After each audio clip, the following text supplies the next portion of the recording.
Hello, everyone. Melinda Schmidt here with you on Work Together Wednesday, and my guest is Terry Whitmire.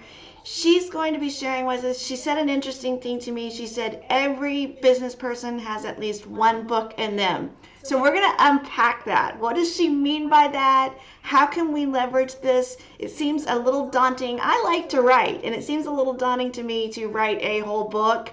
So she's going to share with us her advice, so stick around. But first, let us know that you're here. If you're watching live, let us know where you're from. Are you here locally with us in Atlanta? Have you written a book or not? I posted that question on LinkedIn and I was surprised of yes, I've written a children's book and I'm working on a second one. So let us know if you're an author already, or maybe you're writing articles but not books. Let us know what is your writing experience. If you have questions for Terry, be sure and put them in the chat.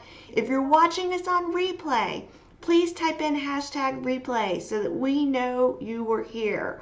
We are here to help our small business community. That's our goal. So that's what we're going to be talking about. And at the end, stick around because Terry also has a fantastic nonprofit that helps our youth. And she's going to be sharing a little bit about that mission and what they do and who they help. So, with all of that introduction out of the way, let's talk about, well, first of all, Terry, you are an author. How many books have you written? I am. I'm an author. And first, I want to thank you, Melinda, for being a pillar in the community and helping so many East Cobb women expand their business. You've just been tireless in that effort, and we thank you for that. So, yes. So, technically, 6 books, I guess, I've written. And I say technically because one I wrote and I didn't publish. And that's just the author of me wanting to be perfect. But yeah, so 6 books, and I've also, helped countless other aspiring authors publish their books as well. Awesome. So, when you say that every business owner, business person has at least one book in them, what do you mean by that? So what I mean is, as a business person, you have a skill, and you are probably at the top or nearing, the top, the top part of your knowledge in that subject matter in that business.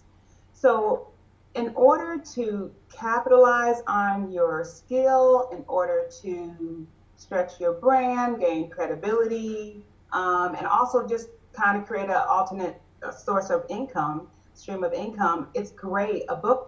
Creating a book is a great way to do it. It's sharing your knowledge with others, and it's showing that you are skilled in that area.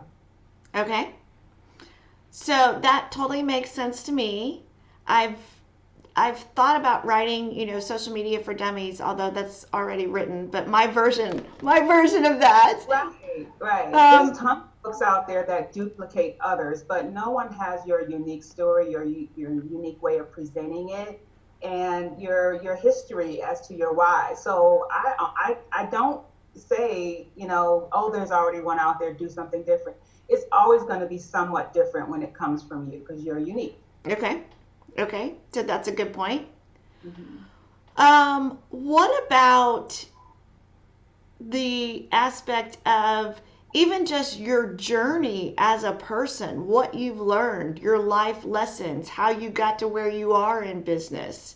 That's kind of could be even a second story apart from your knowledge.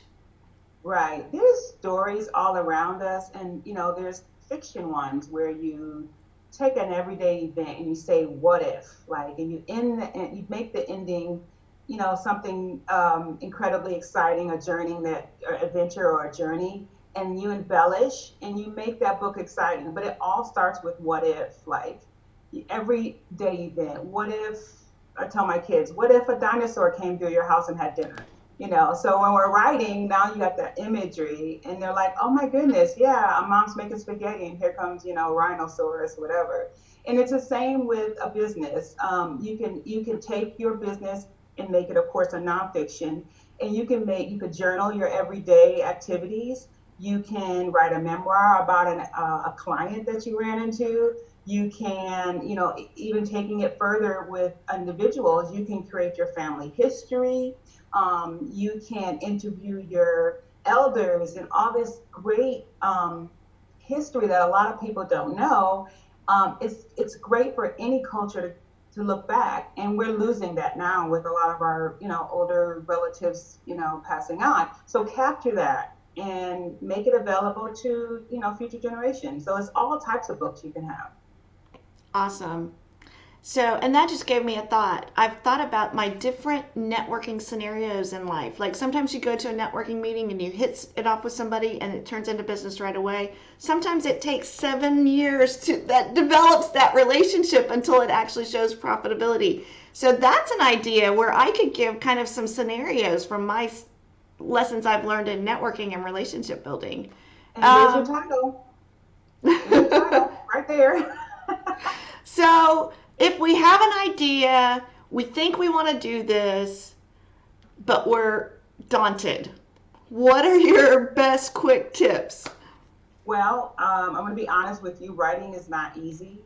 You know, getting your information down and being consistent with writing every day, having some resiliency during those times when it gets tough or you get stuck or life gets in the way. It's not easy, but it's definitely rewarding. And if you pace yourself and don't set unexpected deadlines for yourself, you'll be in a freer position to write down your ideas and your thoughts, or your creativity will come forth. So that's Okay. one of my tips. Okay. Don't try to write about things you don't know. Don't try to write. I've never been to Greece. I'm not going to write about Greece. So write about things that are familiar to you, locations that are familiar to you, and even people like your characters. If it's nonfiction, make sure that you're not, infringing on someone's rights by making that person exactly like a real living person. But you can combine, the physical features of one character with the, characteristics of another. For business writing, you start with what your main goal is and who your target audience is. Once you get your target audience in mind, write to that person. And so don't try and, oh, this book is for everyone, or, oh, I'm going to write it so that every single person can get something out of it. That never works. So you want to write with one particular type of person in mind. And how do you do that? You build a character profile, you build a personality profile. You say, well, where does this person shop? Where do they dress? What do they do for entertainment? What is their family status? And then you build that type of person and you write to that person. Awesome. Yep, that's the same thing that we do for marketing. We have an avatar for our ideal customer where we build out all of that picture so that we have it in mind when we're doing any marketing activities. So totally relate to that. So you are a coach. You can help someone if they're stuck with writing. You can help them get started. You can edit. You can help them navigate how to self-publish or connect with publishers. Is all of that true, or? That is all true. Okay. I am the founder of Writers Tablet Agency, and our whole goal as a small boutique publishing is to give you that one-on-one, hands-on, hold your hand, walk you through this sometimes intimidating process. And with our years of experience, we have editors on staff, graphic artists, we have illustrators, we have literary agents, we have, authors themselves that know the lay of the land and can help you get to your goal, which is to become a published author, to get your name on a book, to get your work out there, to share your gift. So I'm assuming that it's the same case as it is for me with social media. There's a plethora of information out there. If you want to self-publish, if you want to get advice for being an author, you can Google it and research it and totally do it on your own. This isn't necessarily a sales pitch for your services. But if they do get to a point where they feel like they're struggling and they need help, now they know they can give you a call for advice. There's a ton of information out there, and I believe, like, everyone keeps asking me, well, are you going to set up something for adults, because you do so much for the kids with the the learning management software and all that. My thing is, I don't really want to reinvent the wheel. Go to a podcast and Google creative writing. There's tons of literature out there. There's tons of videos out there. There's tons of podcasts out there. One of my favorite podcasts, and I have no affiliation with them, but I thought it was brilliantly done, and basically all you need to know, the things that I learned when I went to school for writing. And that is called Creative Toolbox. I think it's Creative Writing Toolbox. Okay. It's amazing, and it's on Spotify. Awesome. Yeah. So after our broadcast, could you maybe find the link to it and put it in the comments? And that would also give people a direct access to your profile if they want to connect with you. Certainly, I'll do that. Yep. Awesome. Okay, well, let's wrap up by talking about it's a great segue. You mentioned your work with kids. That's how I met you. One of the teachers at Shallowford Falls was doing a school supply fundraiser drive for Lyft and invited me, and I came to drop off supplies and was immediately struck by you and your talent and energy and your mission. So share with us about Lift to Enrich.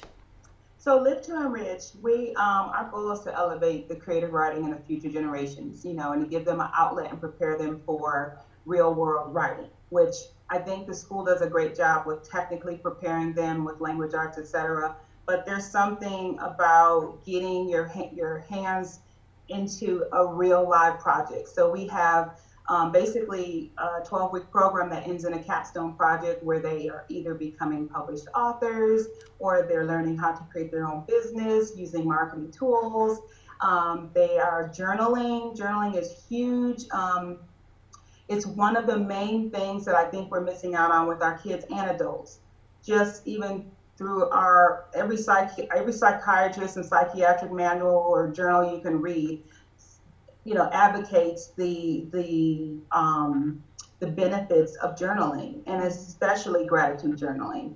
Just getting a book, writing in it every day, the 3 things you're grateful for. So with this being Emotional Wellness Month for kids, we are planning to launch, but are introducing to our supporters a new program for teens, and it's called Social Emotional Wellness.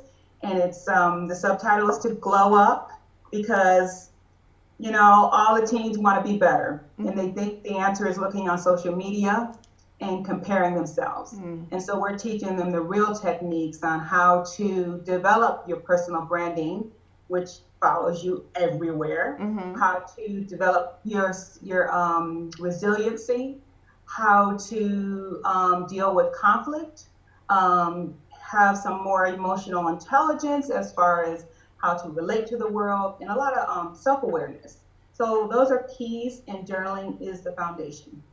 That is awesome. So having 2 teenagers in the house, mental health is a big thing on my radar because it's so prevalent in our age, for teenagers dealing with, and it's not just only phones and social media have a lot to do with it, have a lot of influence, but there's a lot of other issues. As my teens were telling me, we were discussing the Netflix, The Social Dilemma, and they were telling us, and Mom's like, it's not just the devices, Mom. So I love that you are doing this for teenagers to help them, and talking about, Andy, my pastor, was just saying that 2 indicators of a successful person, of success in life, is self-awareness and emotional IQ, which I had none when I was a teenager. I didn't know what it was.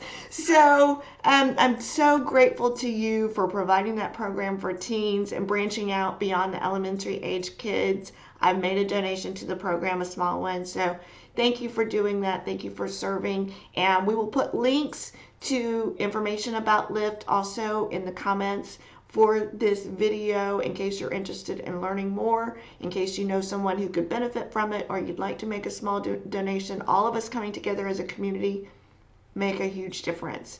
So, absolutely. And thank you so much for always supporting us. You are welcome. Any other final last thoughts that I didn't give you a chance to say? Don't be afraid to write. Just get out there. No one's watching and no one's looking. And then when you want someone to watch or look or review, we're always here for you. So awesome. Thanks so much for being with us today, Terry. Thank you. Have a good one.